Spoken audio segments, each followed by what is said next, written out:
मेरी उम्र 35 साल थी।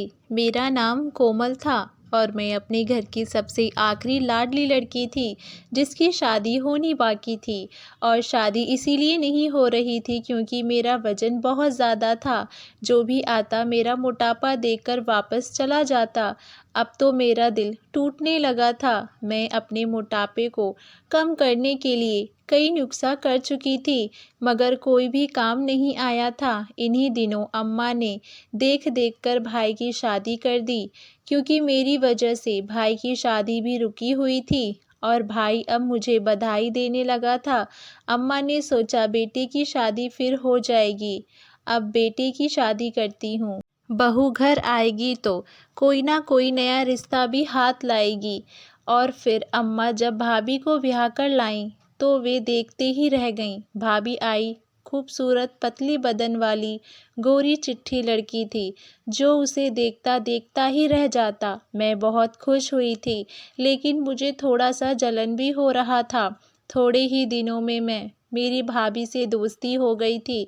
भाभी मुझसे बातचीत नहीं करती थी लेकिन मैं उसे उसकी स्मार्टनेस का राज पूछना चाहती थी।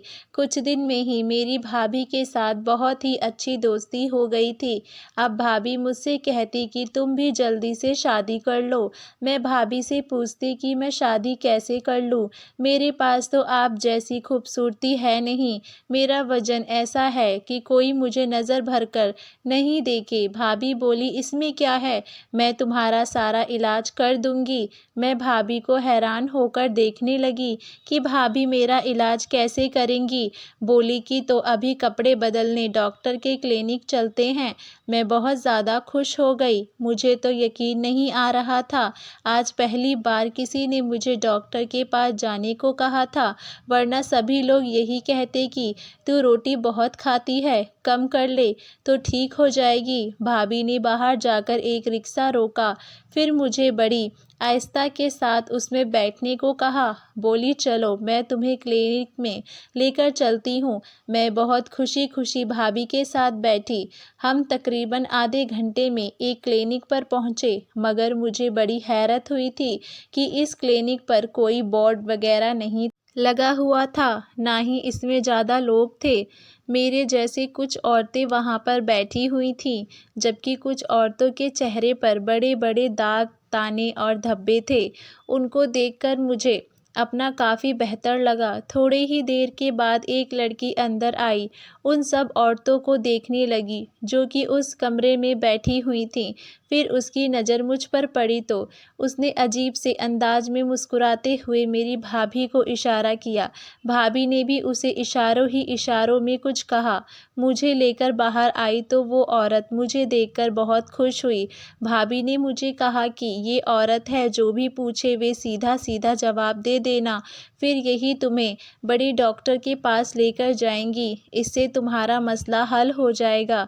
मुझे क्या पता था कि मेरी किस्मत बदलने वाली है और भाभी पर भरोसा करके मैं एक बहुत बड़ी गलती करने वाली हूँ। लड़की मुझे एक कमरे में लेकर गई। वहाँ पर भाभी मौजूद नहीं थी। मुझसे कहने लगी तुम्हारे मोटापे को नापना पड़ेगा, पता लगाना पड़ेगा कि जिस्म में पानी कितना है और चर्बी कितनी है। तुम इस बेड पर लेट जाओ, मैं मशीन लेकर आती हूँ। मैं बहुत हैरान हुई लेकिन भाभी ने कहा था कि चुपचाप इस औरत की बात मान लेना, ऐसा ना हो कि बाद में कोई मसला हो जाए। मैंने फ़ौरन बेड पर लेटकर उससे कहने के मुताबिक आंखें बंद कर ली। उसके बाद भगवान जाने क्या हुआ, मैं नहीं जानती। कुछ देर गुजरे थे कि आवाज़ आने लगी, शायद वे औरत कमरे में दाखिल हुई थी। बस फिर क्या था, मेरी आंखों पर किसी ने पट्टी बांध दी। मुझे बहुत डर लग रहा था क्योंकि भाभी भी आसपास नहीं थी। पट्टी बांधने के बाद कुछ पता नहीं चला। फिर जब मेरी पट्टी खुली तो मैं बिल्कुल वैसे ही थी। मुझ में कोई बदलाव नहीं आई और क्या तकरीबन 5 से 7 मिनट का था। अलबत्ता मुझे अपने पूरे जिस्म में जलन सी महसूस होने लगी। मैंने उस औरत से पूछा कि ये क्या था, मेरे साथ तुमने क्या किया है। बोली कि मैंने तुम्हारा अल्ट्रासाउंड किया है, इसमें हैरान करने वाली कौन सी बात है? अल्ट्रासाउंड। मेरे दिमाग में फिर से बातें फिरने लगी। अल्ट्रासाउंड तो उन औरतों का किया जाता है जिनका कोई बच्चा वगैरह का मसला हो। फिर अल्ट्रासाउंड के लिए पेट पर एक ख़ास किस्म का पानी लगाया जाता है और मशीन भी दूसरी होती है। इस औरत ने तो मुझे हाथ तक नहीं लगाया। फिर कौन सा अल्ट्रासाउंड था जो बिना देखे हो गया? मुझे बहुत अजीब लग रहा था। फिर वे सामने बैठाकर मुझसे बातें करने लगी कि तुम्हें कब से मोटापा है, खाती कितना हूँ। मेरी सारी बातें जो मैं बोल रही थी वो कॉपी पर लिखती जा रही थी। यहाँ तक कि सारी जानकारी पूरी हो गई तो उसने मुझसे कहा, अब तुम बाहर जाओ और अपनी भाभी को अंदर भेजो। मैं डरते डरते बाहर चली गई। मुझे तो पता नहीं था कि मेरा वज़न कम भी हो पाएगा या नहीं। भाभी को मैंने अंदर कमरे में भेज दिया। मैं दरवाजे के बाहर खड़ी हो गई। मुझे अजीब लग रहा था। मैं दरवाजे के करीब जाकर खड़ी हो गई तो मेरे कानों में भाभी और उस औरत की बातें पड़ने लगी, या यूँ कहिए कि बातों की आवाज़ बनने लगी। तभी मुझे अंदर से हंसने की आवाज़ आई। तब मैं हैरान हो गई कि भाभी की इस औरत से अच्छी दोस्ती थी या इसे जानती थी पहले से ही। उन दोनों के हंसने की आवाज़ बाहर तक आ रही थी, पर मैं कुछ नहीं कर सकती थी। मेरी भाभी ही मेरा सब कुछ थी। भाभी थोड़ी देर के बाद कमरे से बाहर आई। उनका चेहरा बिल्कुल सपाट था। कहने लगी, जल्दी से घर चलो, काफ़ी देर हो गई है, तुम्हारा भाई भी आने वाला होगा, जल्दी घर चलो। भाभी की इस हड़बड़ाहट को समझ नहीं पाई मैं उनके पीछे पीछे आ गई। भाभी ने फ़ौरन जाकर रोड पर एक रिक्शा किया और उसमें बैठ गईं, पर भाभी ने मुझसे कोई बात नहीं की। वे गुमसुम सी रही थी। आधे घंटे में हम घर पहुँचे। भाभी ने रिक्शे वाले को पैसे दिए और वापस भेज दिया। एक रिक्शे वाला मुझे देखकर बड़ी अफसोस भरी नज़रों से देख रहा था। लगता था जैसे उसे कुछ मालूम हो, वे मुझे बताना चाहता हो। उसने मुझे आवाज़ भी दी। दूर की बात सुन, भाभी ने उसे झड़क से भगा दिया था। वे बहुत परेशान हुई थीं। मेरा तो दिल चाह रहा था कि मैं भाभी से सारी बातें पूछूं, उनसे कहूं कि मैं भाई को बता दूंगी, लेकिन मैं क्या कर सकती थी? मेरा वज़न बहुत ज़्यादा था और इसके लिए मेरा वज़न बहुत ज़्यादा था और इसके लिए भी भाभी ने ही मेरा इलाज करवाना था। जैसे ही हम घर में दाखिल हुए, भाभी मुझसे बात करने की बजाय सीधे अपने कमरे में चली गईं। मैं भी उनके पीछे पीछे गई कि शायद वे मुझे मेरे इलाज के बारे में कुछ बताएंगी, मगर उन्होंने फ़ौरन से दरवाज़ा बंद कर लिया और मैं बाहर बुत की तरह खड़ी देखने लगी। काफ़ी देर भाभी का इंतज़ार किया, मगर वे कमरे से बाहर नहीं निकलीं। इसी तरह अजीब अजीब ख्याल सोचकर अपने कमरे में आ गई। तभी अम्मा ने मुझे बुलाया, कहा कि भाभी तुमको बुला रही हैं। मैं बाहर गई तो भाभी बहुत खुश लग रही थीं। मेरे गले लगाकर बोलीं, तू तो मेरी सबसे अच्छी बहन है। मैं आज बहुत खुश हूँ। तेरा इलाज तो हो ही जाएगा। मुझे भी बहुत खुशी हुई। भाभी के चेहरे से खुशी के रंग झलक रहे थे। उन्होंने मुझे अपने पर्स से 1000 रुपये निकाल कर दी और बोली, लो, जो भी दिल करे मेरी तरफ से खा लेना। मैं परेशान होकर बोली, भाभी मोटापे के लिए लेकर गई थी और अब खाने के लिए मुझे पैसे दे रही हो? ये क्या बात हुई? मेरे पूछने पर भाभी हंस पड़ी। इसमें क्या बात है? तुम खाना पीना कर लो, कल से तुम अच्छी तरह से डाइटिंग करना और मैं तुम्हारा इलाज भी करूँगी। और हाँ, उस डॉक्टर ने तो मुझे दवाई भी दी है। उस दवा से 2 हफ्ते में तुम्हारे मोटापे की चर्बी पिघलकर ख़त्म हो जाएगी। ये बात सुनकर मैं बहुत खुश हुई। अच्छा, सच में मुझे तो लगा था कि इसमें कुछ खतरे वाली बात है कि शायद मैं लाइलाज हूँ, मेरा कोई इलाज नहीं हो सकता। मेरी बात पर भाभी हंस पड़ी और फिर बड़ी ही शैतानी मुस्कुराहट चेहरे पर सजाकर बोली, तुम्हारा इलाज मुमकिन है मेरी जान, बस तुम्हें थोड़ा सब्र करने की ज़रूरत है। भाभी की ऐसी बातें सुनकर मैं काफ़ी खामोश हो गई। इस हल्ले गुल्ले में पता ही नहीं चला कब मेरा बड़ा भाई भी घर आ गया। मैंने और नवीन ने खूब मज़े किए। हम लोगों ने बाहर से खाना खाया और खाना खाया। इन सब में अपनी दवा के बारे में मैं भूल गई थी। सब कामों से फ्री होकर भाभी मेरे कमरे में आई। उनके हाथ में छोटी सी शीशी की बोतल थी। मेरी तरफ देखते ही बोली, डॉक्टर ने मुझे दी है, इसमें क्या होगा? ये तो बहुत बड़ी सी दवा है, इसमें क्या होगा? ये तो बहुत बड़ी सी दवा है। मैंने कहा था नहीं, इसी से तो असर होगा, ये बहुत असरदार दवा है। ये कहकर भाभी ने बोतल मुझे दिखाई। इसमें किसी खास किस्म का तेल। भाभी ने मुझे बताया कि इसे नाक में डालकर रात भर सो जाना, सुबह उठ होगी तो मेरा वज़न कम हो जाएगा। सुबह उठी तो मेरा वज़न कम होने के लिए मेरे जिस्म में बहुत सारे बदलाव आना शुरू हो जाएंगे। भाभी की बातें सुनकर मैं बहुत खुश हुई। भाभी ने कहा कि ये दवा बहुत महंगी है, मैंने तुम्हारे लिए 10,000 की ली है, इसका बहुत ख्याल रखना। एक एक कतरा तेल का नाक में डालते रहना, इससे तुम्हें बहुत ज़्यादा मदद मिलेगी।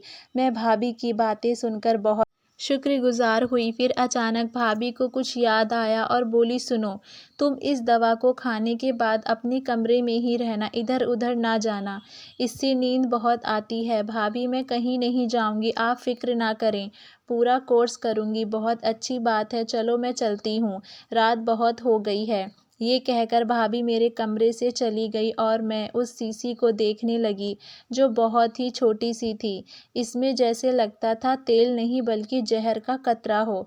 मैंने इसे खोला तो एक अजीब सी बदबू मेरी नाक से टकराई थी। खैर, मैंने दरवाज़ा बंद किया और इसका इस्तेमाल करने के बाद मैं सो गई। मुझे उस रात बहुत गहरी नींद आई थी। काफ़ी देर मैं सोती रही, बिल्कुल ऐसे जैसे कोई बेहोश होता है। सुबह के 10 बजे अम्मा ने मेरा दरवाज़ा ज़ोर ज़ोर से बजाया। अम्मा की आवाज़ सुनकर मैं भी बहुत ज़्यादा डर गई थी, क्योंकि ऐसा पहले कभी नहीं हुआ था। उठते ही मेरी नज़र घड़ी पर पड़ी तो मैं हैरान रह गई थी कि सुबह के 10 बज रहे थे। हालांकि ऐसा होना नहीं चाहिए था। मैं सुबह 10 बजे तक आज तक कभी नहीं सोई थी। मैंने हमेशा अपनी ज़िंदगी मुनासिब तरीके से गुजारी थी। फिर जैसे ही मैंने दरवाज़ा खोला तो अम्मा पर नज़र पड़ते ही परेशान होकर मुझे देखने लगी और, बेटी क्या हुआ, तुम तो बहुत जल्दी उठ जाया करती हो, आज ऐसा क्या बात हो गई? अम्मा के कहने पर मैं सच में खुद को हैरत से देखने लगी। मेरे जिस्म से बदबू आ रही थी। मुझे लगा जैसे मैं किसी कीचड़ में सोई हूँ, क्योंकि मेरे कपड़ों से अजीब सी किस्म की बदबू आ रही थी जिसे सूंघा नहीं जा रहा था। वे तो शुक्र है कि अम्मा ने इस बात को महसूस नहीं किया। मैं नाश्ते पर जाने से पहले नहाने के लिए अपने कमरे में चली गई।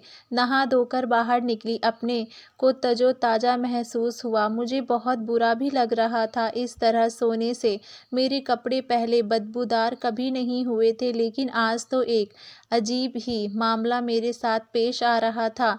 थोड़ी देर बाद मैं नाश्ते पर गई। भाभी भी मेरे साथ बैठी थी। मुझे देखकर वे बहुत खुश हो रही थी। बोली कि रात को नींद कैसी आई? भाभी को ये भी नहीं कह सकती थी कि मुझे बहुत ज़्यादा नींद आई, बल्कि नशे वाली नींद आई, क्योंकि अम्मा भी साथ में बैठी थी और हो सकता था कि वे मुझे इस बात पर भी डांटेंगी कि तुम भाभी के साथ अकेली क्लिनिक में क्यों गई थी। मैं चुप रही। थोड़ी देर बाद भाभी ने खुद ही मुझे अपने कमरे में आने का इशारा किया। मैंने जैसे ही उनके कमरे में गई तो बहुत खुश थी। बोली कि देखो सपना, वज़न एकदम कम नहीं होता, तुम्हें तो उन्हें कुछ महीने मेहनत करना पड़ेगा। इस तेल का बाकायदा से इस्तेमाल करना होगा, लेकिन इससे पहले भी तुम्हारा एक और जगह टेस्ट करवाना चाहते हूँ। वज़न एकदम से कम नहीं होता तो उन्हें कुछ महीने मेहनत करना पड़ेगा कि इस तेल का बाकायदा इस्तेमाल करना होगा, लेकिन इससे पहले मैं तुम्हारा एक और जगह टेस्ट करवाना चाहती हूँ। उस टेस्ट के बाद ज़्यादा अच्छे से पता चलेगा कि तुम्हें कौन सी दवा की ज़रूरत है। तुम तो जानती हो तुम्हारा मोटापा खतरनाक हो चुका है। अब अगर तुम किसी से शादी करोगी तो वे तो तुम्हें अपनी माँ के बराबर समझेगा कि तुम्हारा वज़न 50 साल की औरत से भी ज़्यादा है। ये बात सुनकर मैं डर गई। मैंने कहा, भाभी, आपने जो टेस्ट करवाना है मैं आपके साथ चलने को तैयार हूँ, लेकिन भगवान के लिए मेरे मोटापे को कुछ करें। भाभी ने भी डॉक्टर का कोर्स किया था, इसीलिए मुझे उन पर बहुत ज़्यादा भरोसा था। भाभी ने कहा कि शाम को चलेंगे। शाम को मैं तैयार हो गई। भाभी ने उसी तरह रिक्शे वाले को बुलवाया। मुझे लेकर वे क्लिनिक चली गईं। मैं इस बार पूरी इत्मीनान थी क्योंकि हम पहले भी यहाँ आ चुके थे। भाभी बोली, तुम इस कुर्सी पर बैठ जाओ, मैं थोड़ी देर बाद डॉक्टर साहिबा को लेकर आती हूँ।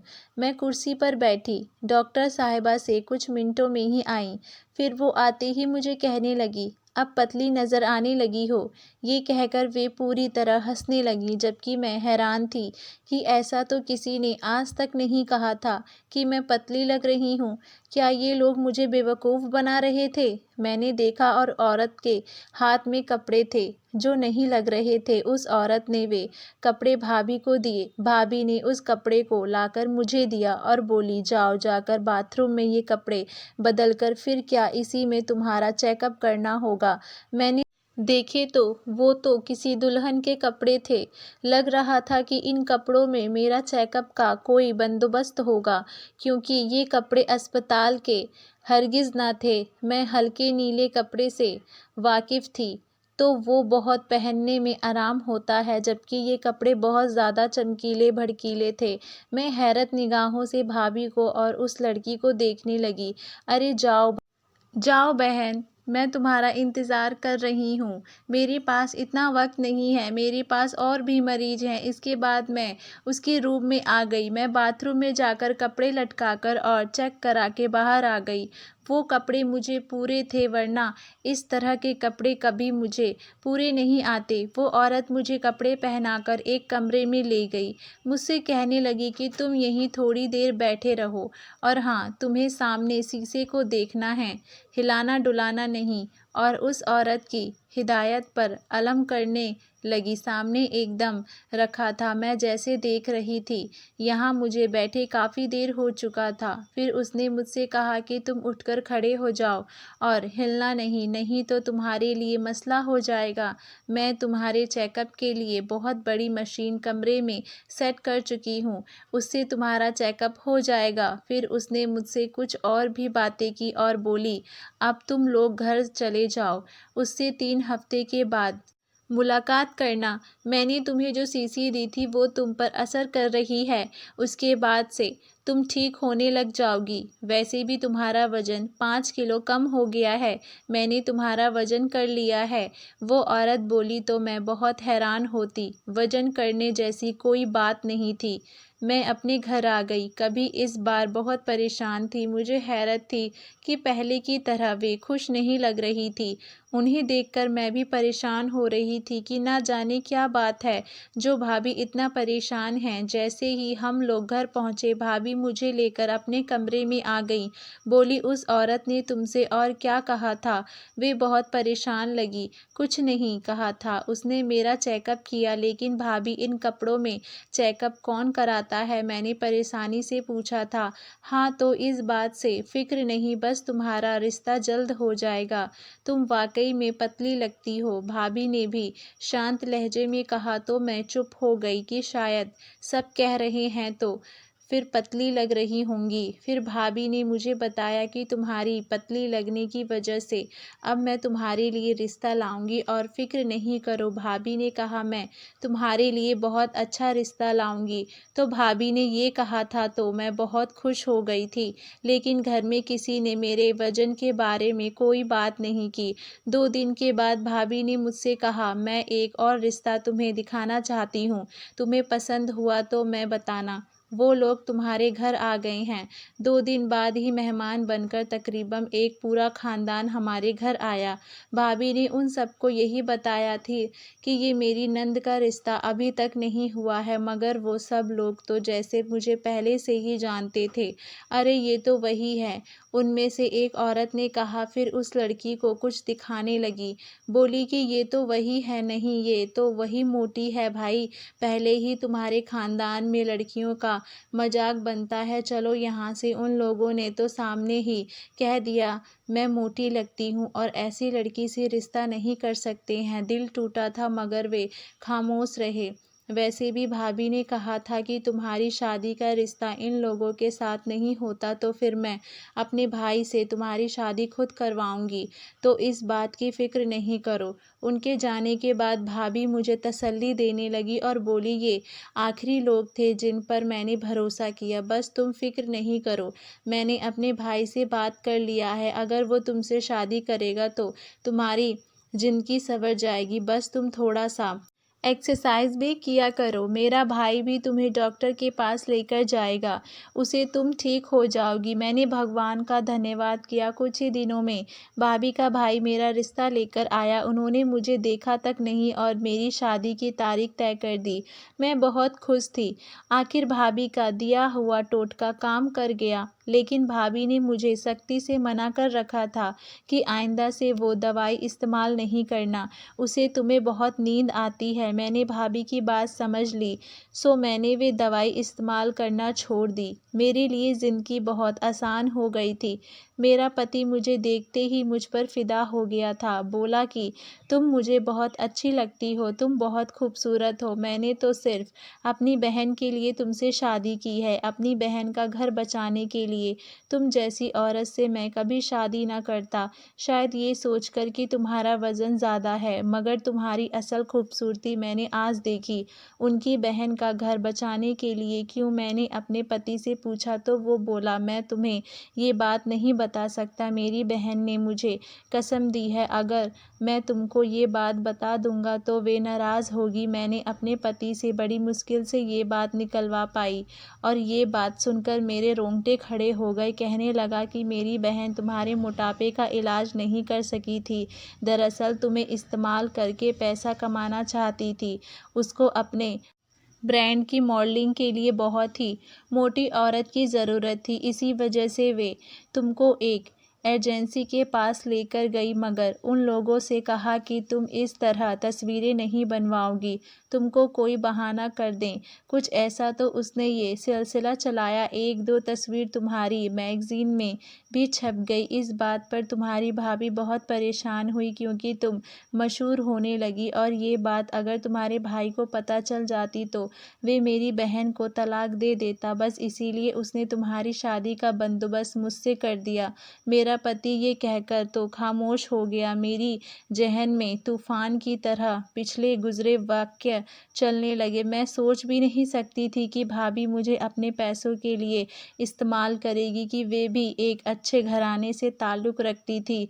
लेकिन अच्छी बात ये थी कि उसने अपने नुकसान का भुगतान कर दिया था, अपने भाई से मेरी शादी का बंदोबस्त कर दिया, ताकि मैं ज़माने भर में जलील और ना ही अपने भाभी से कुछ कह नहीं सकती थी। मेरे पति ने मुझे कसम दी है, वरना भाभी मेरे सामने बहुत शर्मिंदा होंगी।